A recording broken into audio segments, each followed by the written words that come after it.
Hello, thank you for coming into this Bright Talk about myths related to pay.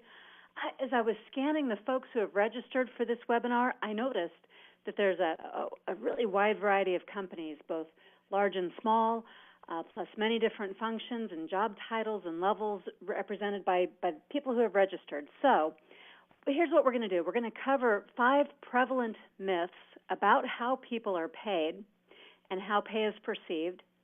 And the content I cover will be explained without getting too much HR jargon. We'll talk in practical terms, not just theory. Here's what prompted me to offer this webinar.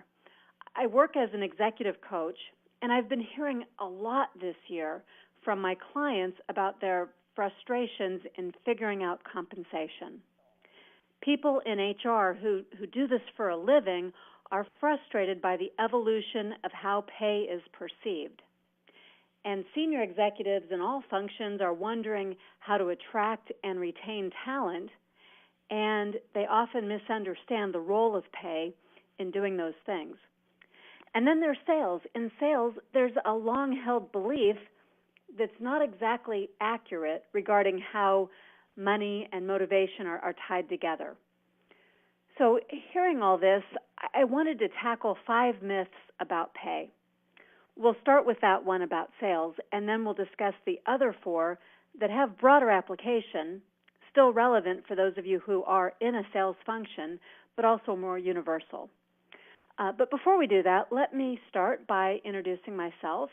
My name is Deb Calvert. I'm the author of the bestseller, Discover Questions Get You Connected, and of the award-winning blogs Connect to Lead, Connect to Win, and Connect to Sell. And based on that sentence alone, you may have guessed that connections are very important to me. So I'd be honored if you'd connect with me on LinkedIn or Twitter or Google Plus or Facebook. My handle's on screen along with my email address. My company is People First Productivity Solutions. We build organizational strength by putting people first. I work as a coach, a trainer, and a consultant to help people improve their connections and to help organizations improve their people practices. For those of you who are new to Bright Talk, let me just point out a couple of features to you. First, be sure to notice in the upper left-hand corner, there's a link. It's called Attachments, and I've included some bonus resources there for you. I'll describe those a little more in depth as we go through the webinar. And second, you can subscribe to this channel, and if you do, you'll receive more content from me every month. Bright Talk makes it really, really easy to stay on top of what's new and relevant. Okay, well, enough of the commercial stuff. Let's get down to business. You know, people say money is everything when it comes to work, but the truth is, what the research tells us is that money isn't everything. In fact, this meta-analysis from 92 different quantitative studies says that, in fact, there's less than 2% overlap between pay and job satisfaction. And that's significant because we make the opposite assumption that people are happier in their work if they get paid more. And we think that if we pay them more, we can make them happier. And right off the bat here, I want to point out that that's absolutely not true. So I think it begs the question, though, if that is not true, then what is it? What matters as much as pay, or maybe even more than pay? And we know from Dave Ulrich, a HR consultant and guru, he wrote several books, including this one, The Why of Work. And his research says that there are other things that are at least as important as money when it comes to shaping employee meaning, the meaning that they attach to the work that they do. And those things, those non-financial rewards, include, in modern days, work flexibility and their opportunities to continue to grow and excel in the work they do, the work environment being positive, and their access to valued relationships. And it's true that this is even more prominent, more important to millennials. Recent graduates have said that they would rather work for a company with a positive social atmosphere. Get this, they'd rather work for a company with a positive social atmosphere, even if it means that they will earn lower pay. So these are some of the setup pieces I want to be pointing out to you as we tackle these 5 myths. And the first myth, the one that I said we'd start with, is the myth that all salespeople are money motivated. I can't tell you throughout my career in sales how many times I've heard this over and over again. Some people they believe that this is not only true, but they will use this as a basis of who they hire, that they only want salespeople who are driven by a strong desire to make more money. And while I can certainly understand the philosophy, the thought behind this, I adamantly disagree. I do not believe that all salespeople are money motivated. And further, I don't believe the best salespeople are purely money motivated. And whether you agree with me or not, here's what the research says. The Objective Management Group, Dave Curlin and the folks there, they've done the analysis. And they know that from their analysis less than a decade ago, 50% fewer salespeople today in more modern times are money motivated than what used to be the case in sales. So even if you hold fast to that belief, and even if you want to attract and bring in those salespeople who are money motivated, the truth is that there are fewer of them, and we've got to calibrate. We have to adjust to make sure that we are appealing to strong, successful salespeople, the ones who will bring you the income that you're looking for. We can't assume that they are only money motivated. And if we think of it this way, there's a place where you can go too far. We've all been the buyers from or worked with the salespeople who are, in fact, too money motivated. They focus so singularly on what will it take to make the sale, to get the commission dollars in my pocket, that overextension of their money motivation causes all those negative stereotypes out there about the noble profession of selling. It's damaging not just to the profession, but also to the brand of an organization. And sometimes these are the folks internally who are absolutely a nightmare to work with, too. So there is such a thing, I believe, as being too money motivated. From an organizational standpoint, motivating with money is also risky. Think about it. Do you really want the amount of compensation to be the reason people come to your company? I think if that's all you've got to attract them, then you set yourself up. It's a slippery slope. Because face it, there will always be other companies who are willing to pay more for your top talent. And if that's true, then not only are you commoditizing yourself as an employer, but if you can't keep up, then you're going to be stuck with these highly compensated mid-level performers as your competitors are outbidding you for the best of the best. So it might just be a bad idea to make money the main reason that people are drawn to work for you. But let me be very careful here to balance this out, because you do have to pay enough. You have to pay enough to retain and do some other things in addition to the amount that you're paying. So you get to be in control of all this, by the way.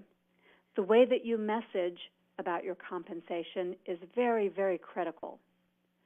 The lack of money that you're paying is relative to the promised amount or the accustomed amount that people are expecting to be paid.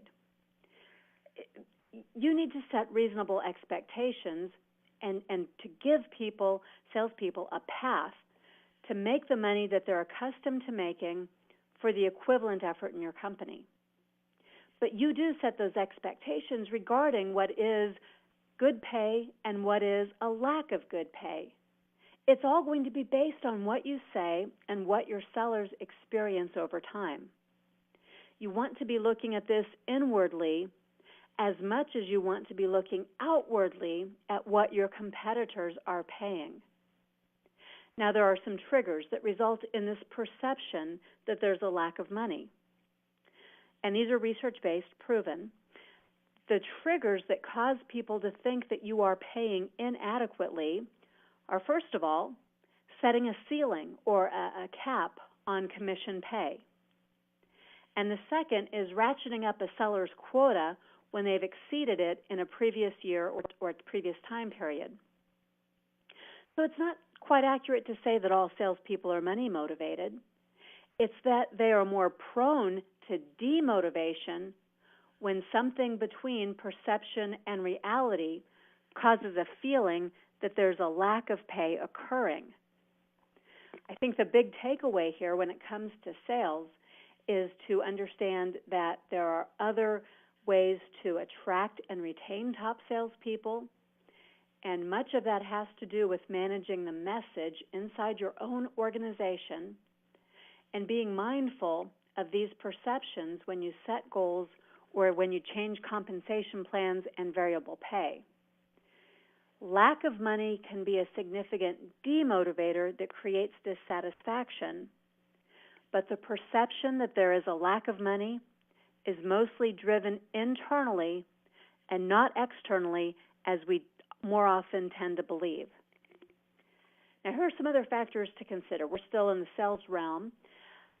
For salespeople, then, if it's not about the money alone, what else is it about? And in this case, it's that salespeople aren't any different when it comes to the sorts of things they might also be motivated by.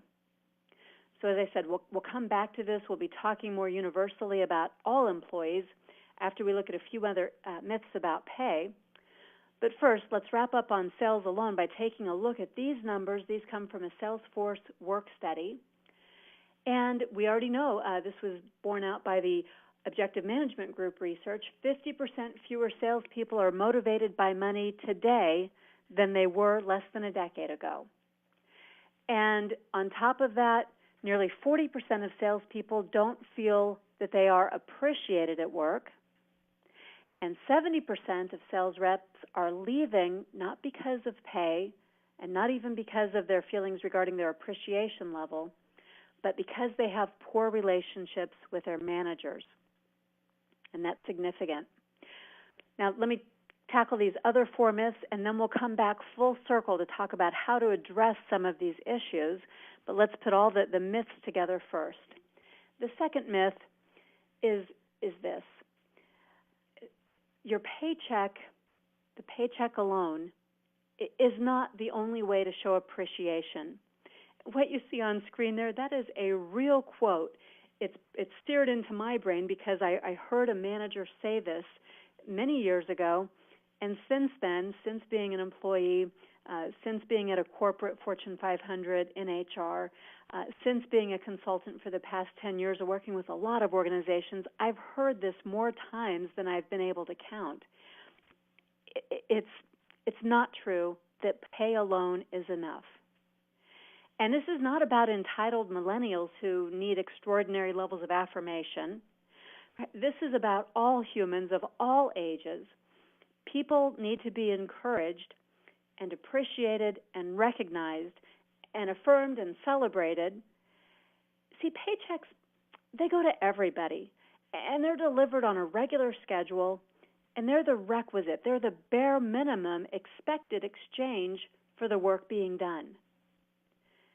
Work, where you get a paycheck, it's no different from anything else we do. An extra thank you goes a long way. Paychecks, they don't express appreciation, and paychecks are not sufficient for keeping people engaged and motivated. The myth that pay, no matter how generous, is enough, that's a dangerous myth. Over-relying on pay is a surefire way to lose good people. And that brings me to the third myth. May I please just say that if you're using salary bribes to keep people, stop it. Counteroffers are usually going to backfire on you. They send the wrong message to your organization and even to that individual that you've made a counteroffer to. They send the wrong message, and they usually end up driving people away more than they end up retaining people within your organization. Using pay to bar the door is not sustainable. It's commoditizing you as an employer, It's devaluing the relationships that you could be having with your employees. Give them some other reasons to choose to work with you and to stay with you as an organization. Consider this. These are the reasons that people leave, the top 4 reasons that people leave an organization. Now notice that these 4 come before number 5. Number 5 is inadequate compensation. Now you know, because you've conducted exit interviews, you know what people say. When they leave, they say, I found a job where I could make more money. But what Gallup has done in this research, and I think it's fascinating, what they've done is they have asked, what was it initially that caused you to go looking for that new job that paid you more money? And the need to make more money was number 5. The reason that people started looking for a job, inadequate compensation, was number 5. These 4 things that you see on screen preceded the desire to go look for a job more often than inadequate compensation preceded the job search. These are the 4 things that are more important than money when it comes to employee retention. And you'll notice that all 4 of these are directly linked to the manager's role and the interactions related to the employee feeling connected and able to succeed within the organization. These 4 things are all about employee enablement. By the way, if you have found that attachments button up in the upper left-hand corner, you'll notice that there's a link to another Bright Talk, and that Bright Talk goes deeper into this topic. It'll give you specific strategies for enabling your employees, for setting those expectations, those clear and consistent expectations, the pathway to success that people feel like they need, that feedback that they want from their manager. All right, well, on top of all that, additionally, it's important to realize that transparency and clarity about your pay philosophy really matters to people. Pay can work against you in the same way that it can work against sales departments. The perception of pay may drive people away more than the actual amount that you are compensating them. Now, this article, it analyzed 11 pay impact studies, and using all 11 of those studies, drew the conclusion that it's more important for people to understand how they were paid. More important than how much their raises were was why that was the amount and how that amount was derived.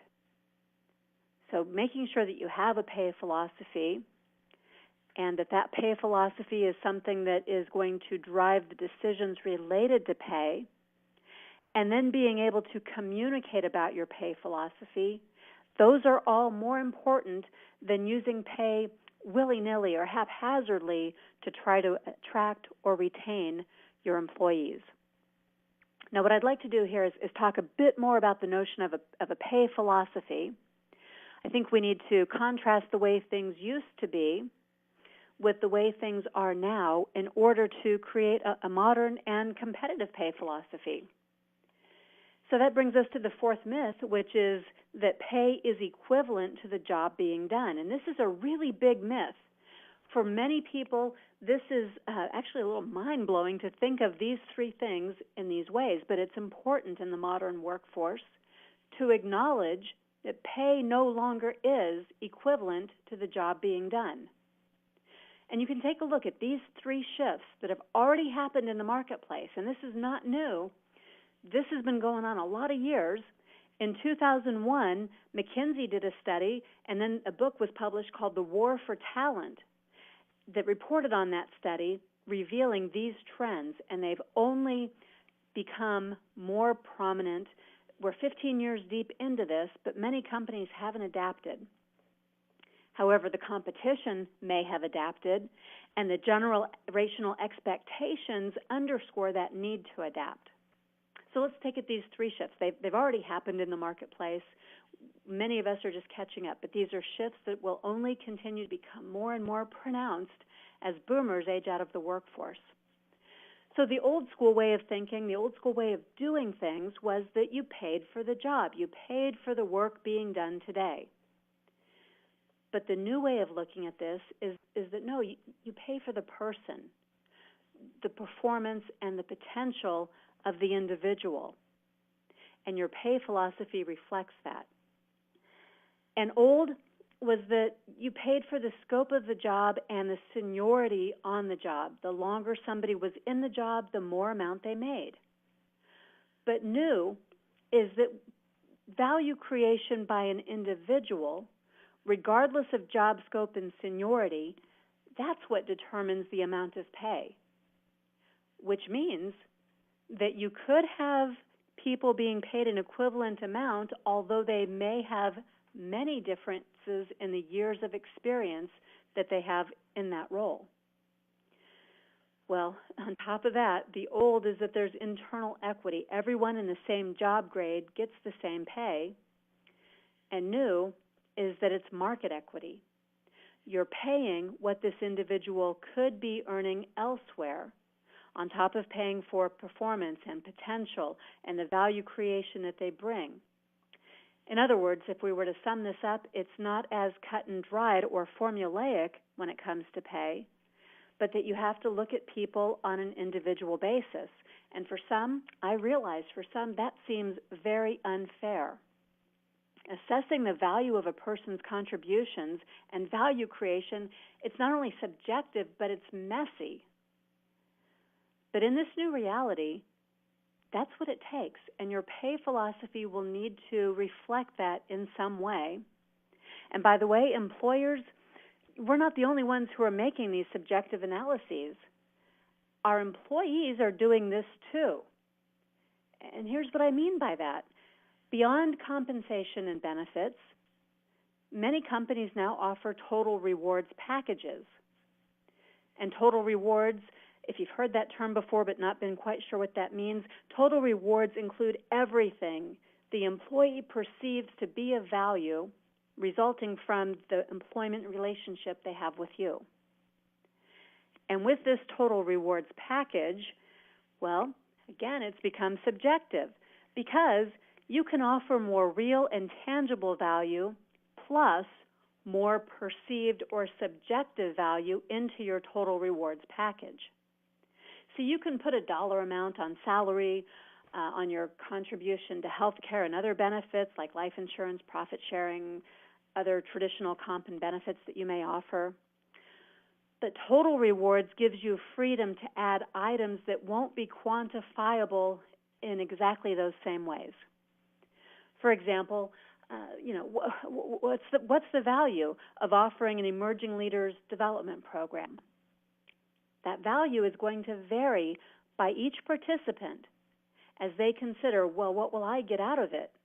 How does it fit with my career? And how does it fit with my personal goals? How open will those employees, each and every one of them individually, how open will they be to truly benefiting from the program that you offer for emerging leaders? And then think about work at home and flex scheduling options, tuition reimbursement, an on-site gym or cafeteria, matching donations that you might make to nonprofit organizations. All of those have a cost to you, but you shouldn't assume that your cost is equivalent to the value each individual employee will assign to these benefits you're offering. See, for some, those extras you offer have absolutely no value because they don't want them or don't need them. And for others, the value perception is going to be significantly higher than your real costs. So, of course, the ultimate aim, the goals you have for your total rewards, in some combination, your aim will be to meet the needs of every employee. And additionally, you'll want your total rewards to work as a recruiting tool to be able to attract employees who will thrive in your organization. It helps to know, if you're going to figure all this out, it helps to know what people care most about in the traditional comp and benefits options, and to remember that value is highly personal. It's different for each and every individual. we can rely on research to give us some trends, to give us a starting point about what people value. And when we look at that research, it will be important to note that a pay raise is not number one for 85% of people responding. When you add in bonuses, we're still only at 25% of people naming some form of pay as the most important factor in considering a job. That's why it's so important to consider total rewards and to think about what else is going to attract and retain your top talent. To grasp this fully, it's probably about time we move on to our fifth myth. That myth is that money is the only universal reward, and that's absolutely wrong. Meaningful encouragement is the only universal reward. Encouragement has a lot more proof behind it to say that it will get you what you're looking for in terms of engagement, enablement, ennoblement. Encouragement is what you need to keep people interested in working for you and highly motivated to do so. Now, of course, that encouragement also takes different forms. If it's going to be meaningful and have value, it too must be personal. But praise, recognition, appreciation, affirmation, but believing in somebody, all of these are rewarding to people. And when we ask people to share a story about their most meaningful recognition in the workplace, they seldom describe an award or cash prize or pay raise. They almost always describe being entrusted with something, being recognized for something that meant a lot to them individually, or being personally appreciated for something specific that they had done. So you see, money, it's actually a cheap attempt to bypass something that's more meaningful and longer lasting. Your sincere gratitude and your expression of it counts for more when it comes to rewards. So those being the 5 high-level myths, now let's draw some conclusions. If we put these pieces of research together, we can draw some conclusions that disprove those 5 myths. First, doing something meaningful is more important than money or recognition. Those are the big 3. Doing something meaningful, the money I'm paid to do the work, and the recognition that I receive. And those are the big 3, so we can't focus on money alone. In addition to everything we've highlighted here, we might also want to focus on other traditional motivators, things that matter to people. And now on screen you see a list of those traditional motivational factors in the workplace. All of these motivate people, that is, some people in the workplace. Different things do motivate different people. And this is a list that, by and large, it will appear anytime you survey a work group and ask what motivates you at work. I ask that question when I conduct employee engagement, enablement, and ennoblement workshops, and the list I've posted here is what appeared on the flip chart the last time I asked a group this question and captured their responses. But it's very similar to every other list I've ever compiled and what the researchers' lists look like too. But I'd like to point out something very important on this list. I'm interpreting one and only one thing on this list as an intrinsic motivation. Intrinsic meaning the feeling that you've made a difference or could make a difference. That's the item from the list. And meaning that it's driven internally by something inside me as opposed to an extrinsic or external reward. But everything else on that list is more or less intrinsic. It comes from other people or from the workplace itself. Of course, if you've read Daniel Pink's book, Drive, or any of the other modern studies on motivation, you know that right there is problematic. People are motivated intrinsically far more effectively, more deeply, more sustainably than any extrinsic motivation. So I think we have to tackle that question, why then? Why does this list, when I ask this question over and over again, why do so many extrinsic motivators show up? And I think that it's because we don't even consider being internally motivated. We don't think about others being internally motivated. We go first to, as a manager, what should I be doing to motivate people? See, people have to be, when I do this exercise in workshops, people have to be reminded specifically. They have to be prompted before they'll shift and start listing intrinsic motivations and have that little moment of self-discovery that these things that are listed are nice to have, but they're not the ultimate drivers of their own behavior or performance. And we don't train managers in this way. We think when we're training managers that we have to tell them what they should be doing as external motivators. And that's why we talk so much about money. Money's the fastest, and it's seemingly the easiest way to try and motivate another person. So we get conditioned to think that way, and we even do this at home with our kids. We incentivize our kids with an allowance rather than tapping into an intrinsic motivation. Okay, so just think about the lost opportunity cost of no one knowing how to create an environment where people can find intrinsic motivation. Think about all the money lost on reward systems that ultimately diminish individual motivation. And think about all the feelings of lost self-determination and self-esteem when people begin to rely only on external or extrinsic motivation. It's really the difference between being able to ignite a spark and fan the flames inside someone versus constantly having to light a fire underneath them in order to get anything done. When you focus on positive intrinsic motivation, the results are always better. That motivation lasts longer. It becomes a self-sustaining fire. Let me illustrate this difference another way. We can put a simple little box model on this that might be useful. Now, what I've mapped here are two different things to help us understand four options for motivation. The first is that motivation, of course, it can be positive or negative. We call that carrot versus stick. And you can light a fire underneath someone with a negative motivation like fear or pressure.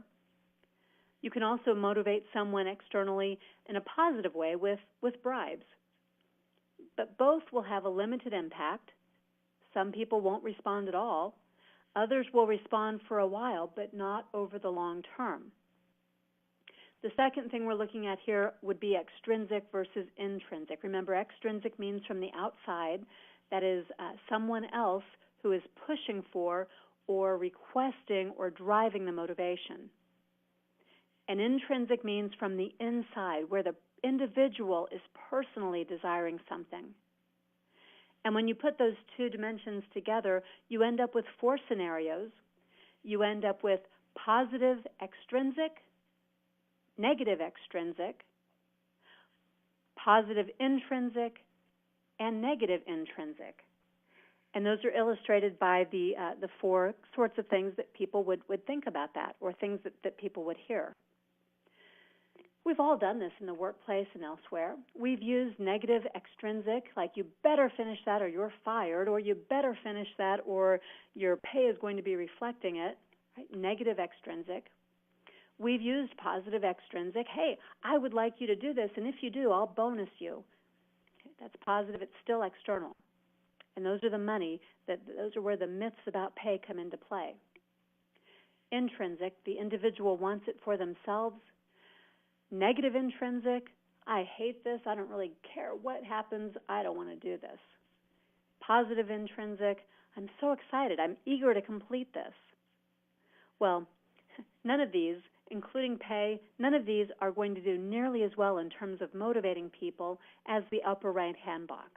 But even so, companies and managers, they keep using extrinsic motivations, and they pay little heed to the situation of no extrinsic or intrinsic motivation. We just don't spend a lot of time talking about those lower boxes. Research, though, tells us that we should be doing less in the upper left And we should find ways instead to help position people so they're experiencing what's in the upper right-hand box. Here's one major way you can do that. If you want the people around you to be motivated intrinsically, motivated in a way that can be sustained, this is what you need to offer them. You need to create the environment and the opportunity where that intrinsic positive motivation can surface. You need to enable people. And the way you enable them is you give them stretch assignments and challenge them and get them into the flow zone where they're challenged but they're into the work and it's rewarding to them just because of the way it makes them feel. And you need to give them choice in how they do their work, because when they are enabled and they have that degree of control, they will want to succeed. Intrinsically, that desire will surface. We, of course, want to help people. We want to give them a chance to help. We want to recognize and encourage them. We want to create an atmosphere where, by and large, people like each other, and it's a happy workplace, because that's motivating in and of itself. And being trusted and feeling like you can trust people around you, that, too, is a positive, intrinsic motivator. When people are challenged and trusted and happy at work, they will feel like the feeling in the upper right-hand box. They're into the work. They're approaching their work with thoughts like, I'm so excited about this project, and I'm eager to complete it. Now, I might suggest that you use what's on screen here as a self-assessment to rate your own workplace and the environment that you're contributing to. How many of these enablement factors are in place for your team? Because every one of these matters more than the amount of money that you're paying the members of your team. And again, this is 100% in control, in the hands of frontline managers. I can't overemphasize just how important the manager is in creating an environment where people can get intrinsically motivated. Instead of making it about pay, make it about your manager's connections with your employees. This is all about enabling and even ennobling your employees.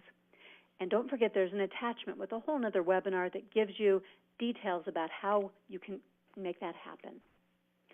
Okay, so in short, an employee commitment is a retention tool, much more so than pay ever could be, and that employee commitment comes from the manager.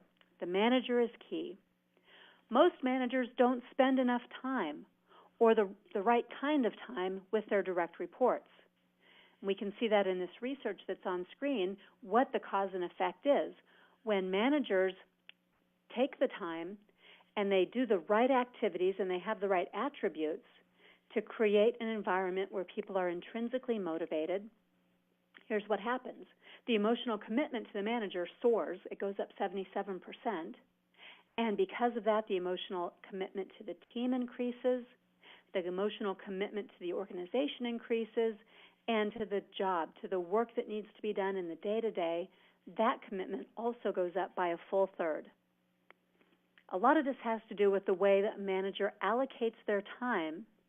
So I've given you an infographic. The other attachment that you see there is an infographic that describes how to allocate your time as a manager so that you are able to put more time into people practices.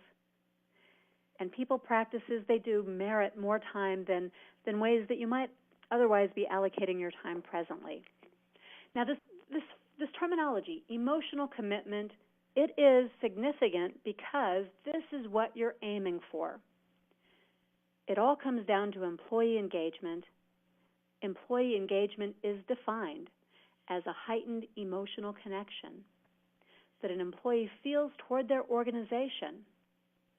And because of that heightened emotional connection, the employee is influenced to apply additional discretionary effort to their work. Here's the significance of employee engagement. When you have that heightened emotional connection, you retain employees longer. You don't have that revolving door, and you're not constantly needing to hire people and onboard them. And because they stick around longer and are more effective, and because they apply additional discretionary effort to their work. What you get from that, research tells us over and over again, is you get increased productivity, increased customer satisfaction, increased top-line revenue, and improvement in your bottom-line profit margins. So all of that comes from employee engagement. Please do take a look at other presentations I've posted here on Bright Talk if you'd like to know more about this research. It's all within those. There's a wealth of new research and some very thought-provoking information that can help you to go down this path and to do things deliberately that will boost engagement and have this domino effect of improving the retention rate in your organization, employee satisfaction, productivity, customer satisfaction, top and bottom line revenues. Okay, but for now, just know that only the manager and not the pay can give you all of these impacts. We could probably sum it up this way, and this brings us to a close just about. There is no significant difference in employee engagement by pay level. So if you want an engaged workforce, money simply isn't the answer. This is what Gallup found in findings from 1.4 million employees from 192 organizations across 49 industries and 34 nations. So this is universally true no matter what kind of work that you do, no matter where you're based. There's no significant difference in employee engagement by pay level. If you want that engaged workforce, money's not the answer. There are other things that you need to be doing instead. All right, in summary, we have busted these 5 myths. It is not true that all salespeople are money motivated. It is not true that the paycheck alone is adequate to express your appreciation for the work people are doing. It's absolutely not true that a pay increase is a good retention tool. It's no longer true that the pay can be equivalent to the work being done. There are other factors that need to be considered. And it's not true that money is the only universal reward. What you need to do is look at the alternatives to pay, to engage people by enabling them and ennobling them. That's the key. What you want to do is put people first to build organizational strength. Here at People First Productivity Solutions, we can help you.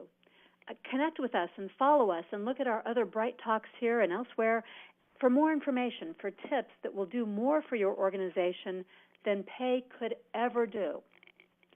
We'd be happy to take your questions via email. We'd be happy to connect with you via social media.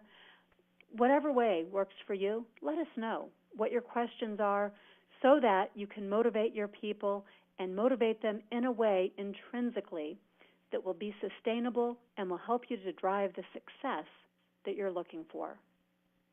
Thank you for attending this Bright Talk with me, Deb Calvert. I look forward to hearing more from you.